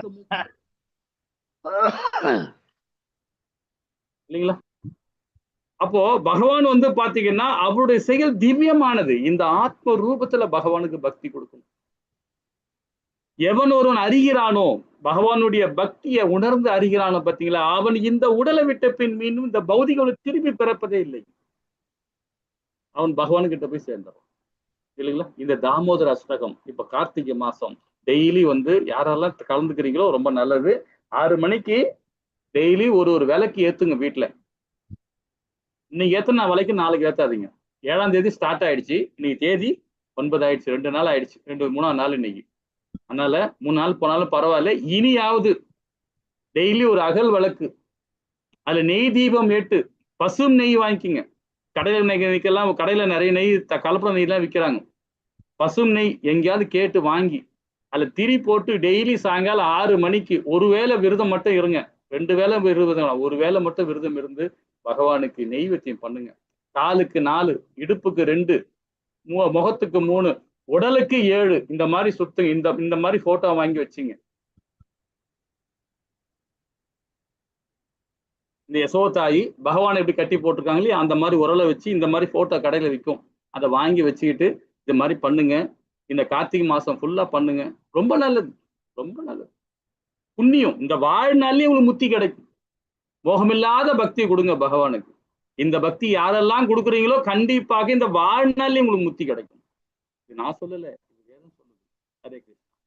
அப்ப பகவான் கிருஷ்ணன் நாம் அனைவருக்கும் உள்ள வித்தியாசம் என்னன்னு பாருங்க. நமக்கும் அவருக்குள்ள வித்தியாசம் ஆன்மீகம். அதாவது பகவானுடைய வடிவம் ஆன்மீகம், நம்மளோட வடிவம் தற்காலிகமானது. இந்த உடம்பு தற்காலிகமானது இல்லைங்களா? நேற்று நம்ம படிச்சோம் இல்லையா? இந்த 2வது அத்தியாயத்துல படிச்சோம்.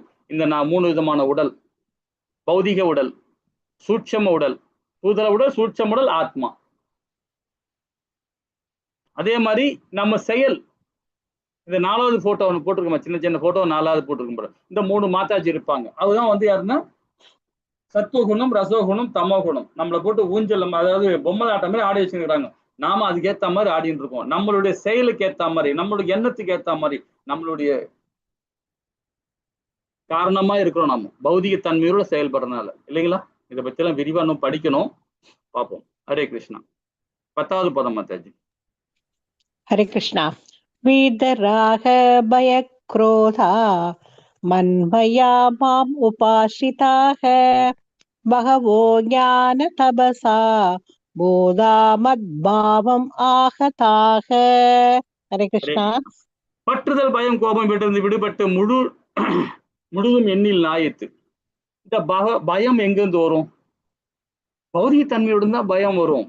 ஆஹா ஆஹா ஓஹோ ஆஹா இப்படி பயம் வந்துகிட்டே இருக்கும். பௌதிக தன்மை இருந்ததுன்னா. அது ஆன்மீக தன்மைன்னா பயமே வராது. இதுக்கு ஒரு சின்ன விளக்கம் படிக்கலாமா? ஒரு ஏர்போர்ட்ல ஒரு துறவி வரார்.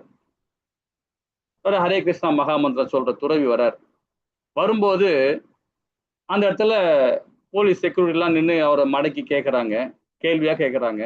ஆனா அதை பத்தி சஞ்சலமே இல்லாம அவர் பாட்டுக்கிட்டு பதில் சொல்லிட்டே இருக்கிறார். ஏங்க, நாங்க எல்லாமே கன் ஃபார் ஸ்பாட்ல வச்சு உங்களுக்கு கேள்வி கேட்டு இருக்கோம். நீங்க என்னங்க ஒரு ஏதோ தானே விளக்கம் கொடுத்துட்டு இருக்கீங்கன்னு. உங்களுக்கு பயமே இல்லையா? புத்தினி துறவியா இருக்கிறீங்க, பயமே இல்லையான்னு. எனக்கு எதுக்கு பயம்? எனக்கு அது பயமே கிடையாது. எதை வச்சு சொல்றீங்க அப்படின்றாரு. அவர் சொல்றாரு, துறவி சொல்றாரு, எனக்கு என்னங்க இருக்கு?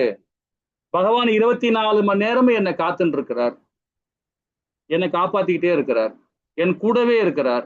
அப்படின்னு எனக்கு எதுக்கு பயம் இருக்குது? பயமே தேவையில்லையே அப்படின்றார். நம்பிக்கை, பகவான் மேல அவ்வளவு நம்பிக்கை வச்சிருக்கிறார். கூடவே நீங்க பகவானை பார்த்திருக்கீங்களா அப்படின்னு அவர் கேட்கிறார். ஏங்க என்னங்க பேசுறீங்க நீங்க? சதா நேரம் என்னை இயக்குறதே அவர் தானங்க. அவர் சொல்லிதாங்க நான் வேலையை செஞ்சுட்டு இருக்கேன். நான் எங்கெங்க சுயமா செய்யறேன்? அவர் என்னை இயக்கினே இருக்கிறார். ஒரு நொடியும் அவர் தான் என்னை இயக்குனுகிறார். ஏன்னா நான் அவர் மேல அபாரமான நம்பிக்கை வச்சிருக்கிறேன்.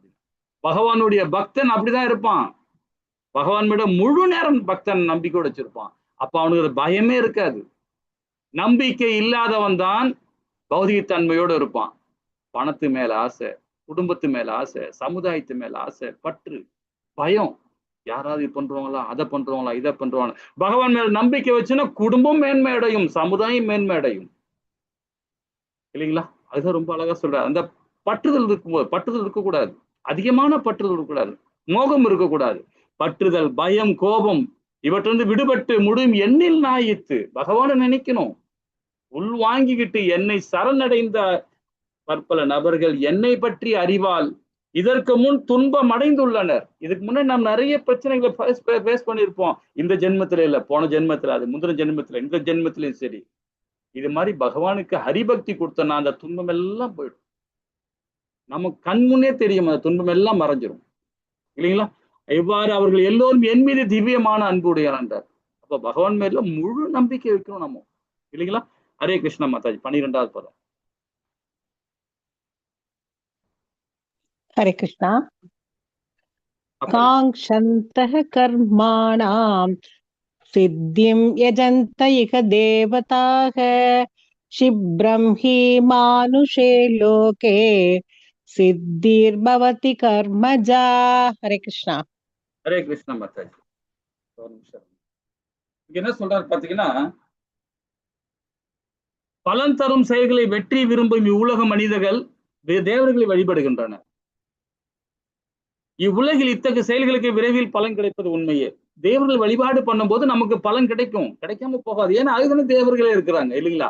ஒரு விவோ பார்க்க போறோம், ஒரு மினிஸ்டரை பார்க்க போறோம். எதுக்கு பார்க்க போறோம்? நமக்கு, எனக்கு வீட்டுல கரண்ட் இல்ல, ரோடு சரியா இல்ல, வீட்டுல வந்து கழிவுநீர் ப்ராப்ளமா இருக்கு. இதெல்லாம் யாரை பார்க்க போகணும்? ஒரு மினிஸ்டரை பார்க்க போகணும், ஒரு தாசில்தாரை பார்க்க போகணும், ஒரு கலெக்டரை பார்க்க போகணும். அப்போ வந்து உடனே அவங்க ஃபாஸ்டா மூடுவாங்க. எடுத்தோடனே சிஎம் கிட்ட போலாமா? அடுத்தவொடனே பிஎம் கிட்ட போக முடியுமா?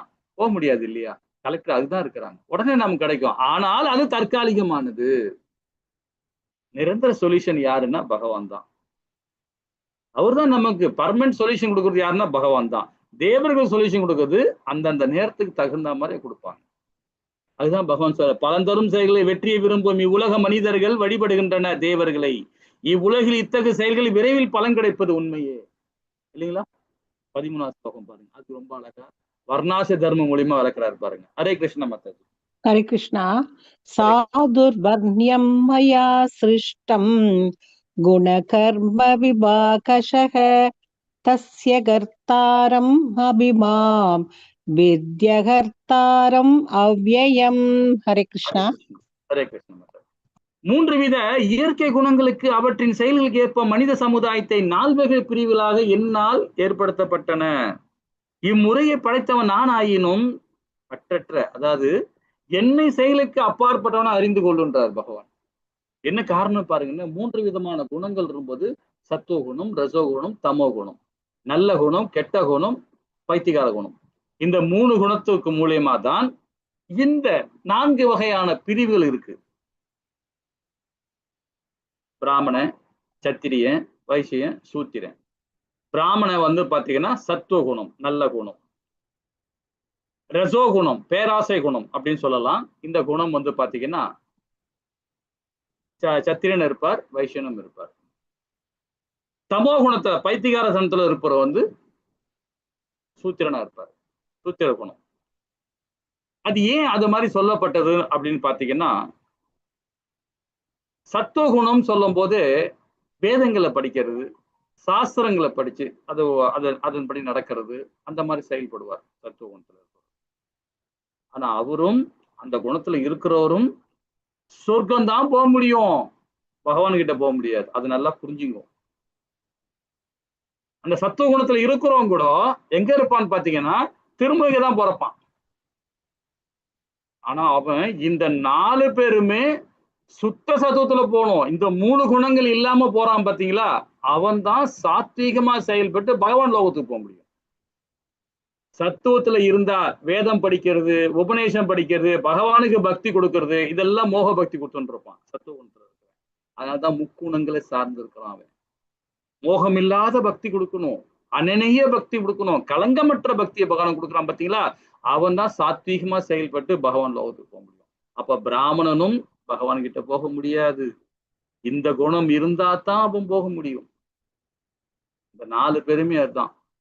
ஆனா அதே வந்து இவன் சத்திரியன் இருக்கான், வைசியம் இருக்கான்னு பாத்தீங்கன்னா, ஏன்னா ஒரு வியாபாரம் பாக்குறவன், ஒரு தொழில் பாக்குறவன் என்ன பண்ணுவான், 1 லட்ச ரூபா நம்ம இன்வெஸ்ட் பண்றான்னா அதுல ஒரு நமக்கு வருமானம் வரும்னு பார்ப்பான். அப்ப அது என்ன குணம்? பேராசை குணம் தான் அது, ரசோ குணம் தான் அது. ஒரு நாட்டு சக்கரவர்த்தியா இருக்கிறார், ஒரு நாடை வச்சு ஆண்டுன்னு இருக்கார், இன்னும் கொஞ்சம் நாடு பெருசா இருந்தா நல்லா இருக்கும் இல்லையா, இன்னும் நிறைய செல்வம் சேர்க்கணும் இல்லையா, பக்கத்து நாட்டை போய் சண்டை போடுவோம். பக்கத்து நாட்டை தப்பு பண்றான்னா அவனை போய் சண்டை போடுவோம், அவன் நாட்டை பிடிப்போம், அவன் போவான். அது ரசோ குணம். அது அந்த குணத்துக்கு தகுந்த மாதிரி அவன் நடந்துடுவான், தப்பு இல்லை. ஆனா இதுக்கு எல்லாமே என்னன்னா பகவானுடைய பக்தி மார்க்கத்துல பண்ணணும். சத்தியன்னா அந்த குணத்துல இருந்தாலும் பகவானுக்கு பக்தி கொடுக்கணும், வேத சாஸ்திரம் பிரகாரம் செயல்படணும். சூத்திரனும் அப்படிதான். சூத்திரன் எல்லார்கிட்டையும் வேலை செய்வார் அவர். அவரும் ஹரிபக்தியோட இருக்கணும், அவரும் பிராமணர் ஆக முடியும், அவரும் சத்திரியன் ஆக முடியும், அவரும் வைசியன் ஆக முடியும். சரிங்களா? அதுதான் இங்க சொல்றாரு. 3 விதமான இயற்கை குணங்கள், சத்துவகுணம், ரசோகுணம், தமோகுணம். அதன் பிறகு இந்த 4 விதமான வர்ணங்களையும், ஆனா இதெல்லாம் படைக்கப்பட்ட நானாயினும் அவன் சத்திரியன் செய்யற வேலைக்கு நான் என்னுடைய காரணம் இல்லை, நான் காரணம் கிடையாது. பிராமணன் செஞ்ச தப்பு செய்யறானா சரி செய்யறானா அது அவனுடைய ப்ராப்ளம், சூத்திரன் செய்யறான்னா அது அவனுடைய ப்ராப்ளம். அவன் பக்தி கொடுத்தா என்கிட்ட வர போறான், பக்தி இல்லாம தப்பு பண்ணிதான் திரும்ப இங்கதான் பிறக்க போறான். அவன் பிராமணனா இருந்தான்னா, சத்திரியன் இருந்தான்னா, வைசியனா இருந்தான்னா, சூத்திரனா இருந்தான்னா 4 பேருமே இங்கதான். அதுக்கு எனக்கு சம்மந்தமே இல்லை. வேதங்கள் கொடுத்துட்டேன், அப்பா அம்மா கொடுத்துட்டேன், அண்ணன் தம்பியை கொடுத்துட்டேன், சமுதாயத்தை கொடுத்துட்டேன், காற்றை கொடுத்துட்டேன், மண்ணை கொடுத்துட்டேன், பொண்ணை கொடுத்துட்டேன், எல்லாமே கொடுத்துட்டேன். அது அவன் செயல்பட்டனா அது அவனுடைய பிரச்சனை என்றார் பகவான். அப்ப நம்ம என்ன பண்றோம், கோவில்ல போய் கடாமுடன் அவரை போய் திட்டி கிடக்குறோம் இல்லைங்களா? ஹரே கிருஷ்ணா. 14வது பதம் மாதாஜி. ஹரே கிருஷ்ணா. நமாம் கர்மாணி லிம்பந்தி நமே கர்ம பலே சம்பிருஹா இதி மாம் யோபி ஜானாதி கர்மபிர்ன சபத்யதே. ஹரே கிருஷ்ணா. என்னை பாதிக்கும் செயல் என்று எதுவுமே இல்லை, செயல்களில் பலன்களை நான் விரும்புவதும் இல்லை. என்னை பற்றி உண்மையை அறிபவன் செயலின் விளைவுகளில் பாதிக்கப்பட மாட்டான். சொல்றேன், நான் வேதத்தை கொடுத்துட்டேன், அதன் மூலியமா பௌதிகம்னா என்ன, ஆன்மீகம்னா என்ன சொல்லி கொடுத்துட்டேன். அவன் அதை உணர்ந்து அவன் செயல்படணும், அதுதான் அவன் வேலை. அவனுடைய பலன் எனக்கு அவசியம் இல்லை. என்னுடைய பிள்ளைகள் அவங்க, என்னுடைய அம்சம் அவங்க. ஆனா நான் கூடவே தான் இருப்பேன், பார்த்துக்கிட்டே இருப்பேன். சாட்சி பறவையாக அவ கூடவே இருந்து நான் பார்த்துக்கிட்டு தான் இருப்பேன் இல்லைங்களா? ஹரே கிருஷ்ணா. இந்த பதம் சொல்லியிருக்கிறார். 17வது பதம் மாதாஜி. ஹரே கிருஷ்ணா. ஹரே கிருஷ்ணா. கர்மணோ ஹ்யபி போத்தவ்யம் போத்தவ்யம் ச விகர்மணஹ அகர்மணச்ச போத்தவ்யம் ககனா கர்மணோ கதிஹ. ஹரே கிருஷ்ணா. ஹரே கிருஷ்ணா. செயல் நுணுக்கங்களான உணர்ந்து மிக கடினம். எனவே கர்மா, கர்மா என்பது என்ன? நேற்று ஒருத்தருக்கு ஒரு பிரபுஜி கொஸ்டின் கேட்டார், அதுக்குள்ள விளக்கம் இங்க பார்க்கலாம். கர்மா செயல், நம்ம என்ன செய்யறோமோ அதுதான் கர்மா. அது பாவம் பண்றோமோ புண்ணியம் பண்றோமோ செயல் பண்றோம் இல்லையா, அதுதான் கர்மா இல்லைங்களா? விகர்மா தடை செய்யப்பட்ட செயல், அகர்மா செய்யக்கூடிய செயல் என்பது என்ன என்பதை தெளிவாக அறிந்து கொள்ள வேண்டும் என்றார் பகவான். வேதங்களை சார்ந்து செய்யறவன் அகர்மா, வேதங்களுக்கு எதிர்மறையான செய்யறவன் விகர்மா. கர்மா பாத்தீங்கன்னா செயல். இதை பத்தி விளக்கமா பார்க்கலாமா? விகர்மா அகர்மா, அதாவது அகர்மா ஞானி, ஞானின்னு சொல்ற பாத்தீங்கன்னா அவன் தான் அகர்மா.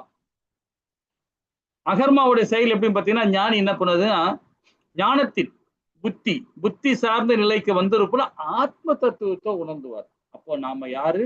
இந்த உடல் அழியக்கூடிய உடல், எனக்குள்ள இருக்கிற பரமாத்மா தான் சச்சித்தானந்தம். அது பகவானுடைய யோகமாயா சக்தி, இது பகரங்க சக்தி. எதன் மூலியம் உணர முடியும்? இந்த புத்தி மூலியமா, இந்த ஞானத்தின் மூலியமாக.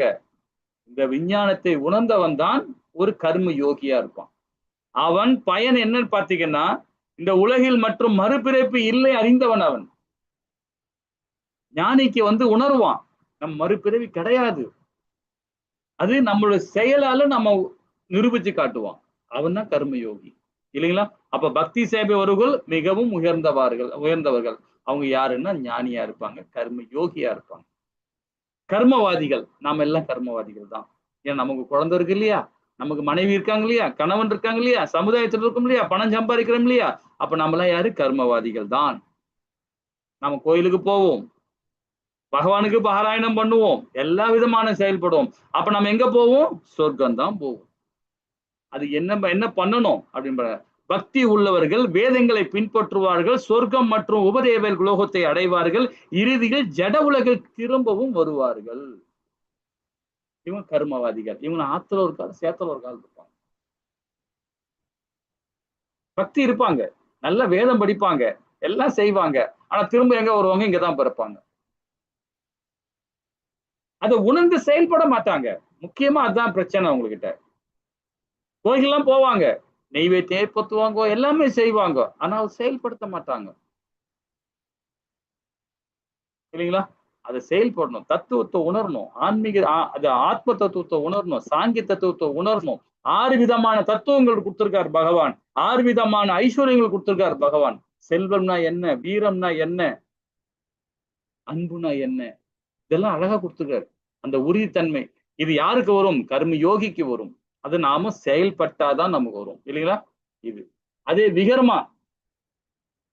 விகர்மவாதி என்ன பண்றான் பாருங்க, வேதங்களை பின்பற்ற மாட்டான், கீழின உயிரினங்கள் பிறப்பது முன்பு அனிமலா பிறப்பான், இல்ல மரமா பிறந்துருவான். அனிமலா பிறப்பான், இல்ல மரமா பிறப்பான். அவனுக்கு ஆபத்து, ஆன்மீகள் ஒற்றுக்கொள்ளப்பட மாட்டாது. எடுத்த பிறவி நோக்கத்துக்கு தோல்விதான் வருது விகர்மவாதிகள். அப்போ வேத சாஸ்திரங்கள், நம்ம தாய் தந்தையர்கள், நம்ம முன்னோர்கள் சொன்னதை நம்ம ஃபாலோ பண்ணணும். அப்பதான் நம்ம கர்மயோகியா முடியும். கடைசி நேரத்திலேயாவது இறக்கும் தருவாயாவது நம்ம ஹரே கிருஷ்ணா மகாமந்திரம் பண்ணணும்.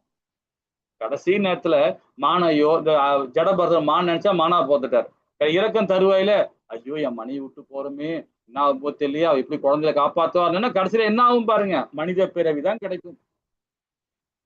அதே மனைவி கிட்டதான் மறுபடியும் நீங்க ஆணா போறீங்களோ பெண்ணா போறீங்களோ உங்க கருமத்துக்கு தகுந்த மாதிரி. இது கருட புண்ணாட்டுல சொல்லப்பட்டிருக்கு இல்லைங்களா?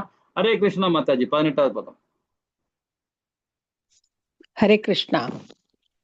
कर्मण्य बश्येत् अकर्मणि स कर्म्यः स बुद्धिमान् मनुष्येषु सयुक्त कृतस्न कर्म कृत्। हरे कृष्णा। ஹரே கிருஷ்ணா. இது அகர்ம பத்தி சொல்றார். கர்மாவில் அகர்மாவையும் அகர்மாவை கர்மாவையும் காண்பவன் மனிதரில் அறிவுடைவாகிறான். அதாவது எவ்வித செயல்களும் ஈடுபட்டிருந்தாலும் அவன் உன்னத நிலை பெற்றவனார். பரவாயில்லைன்றார் பகவான். கர்மவாதியா இரு பரவாயில்லன்றார். நம்மள மாதிரி ஆளாந்தாலும் பரவாயில்லன்றார் பகவான். ஏன்னா இப்பிறவில நீ அடையினாலும் பரவாயில்ல, அடுத்த பிறவியாவது உனக்கு மோட்சம் கிட்டோன்றார். இதுதான் உண்மை.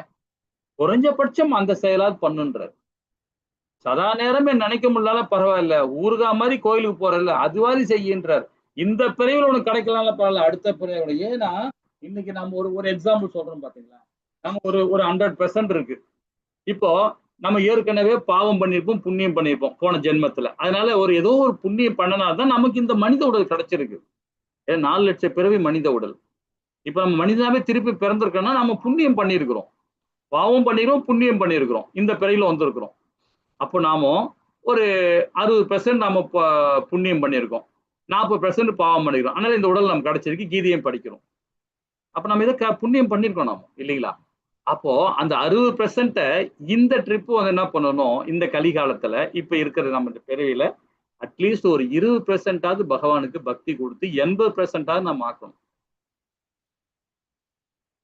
கீதையை படிக்க வந்துட்டோம், உள்வாங்கி செயல்படுத்த ஆரம்பிக்கணும். அந்த 60% 40% ஆக்கணும். போன பிறவில பண்ண 60% அதாவது என்ன சொல்றது புண்ணியத்தை, இதுக்கு 40% இருக்குங்களா, அந்த 40% முடிஞ்ச வரைக்குமாவது அட்லீஸ்ட் 20% பண்ணுங்க. புண்ணியத்தை பண்ணோம்னா அடுத்த பிறவி 80 ஆகும். அப்ப அதுலயும் ஒரு பண்ணோம்னா 100% நாமும் முக்தி கிடைக்கும். இதுல ரொம்ப அழகா எங்களோட ஆச்சாரிகள் சொன்னது அது. இந்த பிறவில கிடைக்கலாம்ல பரவாயில்ல, அடுத்த பிறவியாவது பண்ணும். அது எதுனா கர்மவாதிகள். அகர்மா பண்ணிட்டோம்னு வச்சுங்களேன், இந்த வாழ்நாள்லயே முக்தி கிடைக்கும். அதுதான் இந்த ஸ்லோகம் சொல்றது. கர்மாவில் அகர்மாவையும் அகர்மாவில் கர்மாவை காண்கிறான் பாத்தீங்களா, அவன் கண்டிப்பா முக்தி அடைவான் இல்லைங்களா? நம்ம முயற்சி பண்ணுவோம், எண்ணமும் செயலும் ஒன்னா இருக்கணும் இல்லைங்களா? ஹரே கிருஷ்ணா மாதாஜி. 34வது பதம் மாதாஜி. हरे कृष्णा।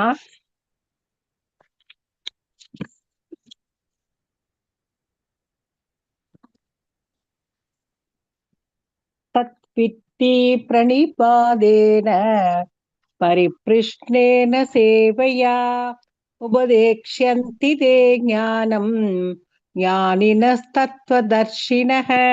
हरे कृष्णा। ஹரே கிருஷ்ணா மாதாஜி. ஆன்மீக உருவை அணுகி உண்மை அறிய முயற்சி செய். அடக்கத்துடன் அவரிடம் கேள்வி கேட்டு அவருக்கு தொண்டு செய். உண்மையை கண்டவர்கள் தன்னுணர்வு பெற்ற ஆத்மாக்கள் உனக்கு ஞானத்தை அளிக்க முடியும். இது ரொம்ப அழகா கொடுக்கப்பட்டிருக்காங்க. ஒரு ஆன்மீக குருவை நாம தேர்ந்தெடுக்கணும். ஒரு குருவை தேர்ந்தெடுத்து அவர்கிட்ட சரணாகதி அடைஞ்சு அவர்கிட்ட ஞானத்தை பகிரணும் இல்லைங்களா? சதா நேரமே ஹரே கிருஷ்ணா மகாமந்திரம் சொல்றவங்க எல்லாருமே ஞானிகள் தான், எல்லாருமே கர்ம யோகியாக முயற்சி பண்ணினே இருக்காங்க. அந்த மாதிரி பக்தனுக்கு பக்தனாக நாம சேவை பண்ணணும். பகவான் எப்படி பக்தன் கூடவே இருக்கிறாரோ அதே மாதிரி நாமளும் பகவானுக்கு பக்தனுக்கு நாம சேவை பண்ணணும் இல்லைங்களா? ஹரே கிருஷ்ணா. இதோட இந்த அத்தியாயம் முடிக்கிறோம். என்னென்ன படிச்சோன்றது ஒரு சின்ன விளக்கம் பார்ப்போம். பகவான் கிருஷ்ணரை பற்றி ஆழ்நிலை அறிவு 1லிருந்து 10வது வரைக்கும் படித்தோம். 11லிருந்து 15 வந்து பகவான் கிருஷ்ணன் அனைத்து பாதைகளின் குறிக்கோளாகும் வர்ணாச அமைப்பை உருவாக்கியும் இருக்கிறார். 16லிருந்து 24 கர்ம யோகத்துல நிஷ்காம கர்ம யோகம் சகாம கர்ம யோகத்திலும் எப்படி நமக்கு செயல்பட்டார் பகவான்றதை நம்ம புரிஞ்சுக்கிட்டோம் இல்லைங்களா? தியாகங்கள் ஆழ்நிலை அறிவுக்கு வழிவகுக்கும் 25லிருந்து 33வது பதம், 34லிருந்து 42வது பதம் பாருங்க. ஆழ்நிலை அறிவின் சுருக்கத்தை பார்த்தோம் இல்லைங்களா? ஹரே கிருஷ்ணா. வாச்ச கல்பத்தராய கிருபசிந்தேவ சபந்தனாம் பாவனேய வைஷ்ணவி நமோ நமக. ஜெய் ஸ்ரீ கிருஷ்ணா சைத்தன்யா பிரபு நித்யானந்தா ஸ்ரீ அத்வைத கதாதார ஸ்ரீவாசாதி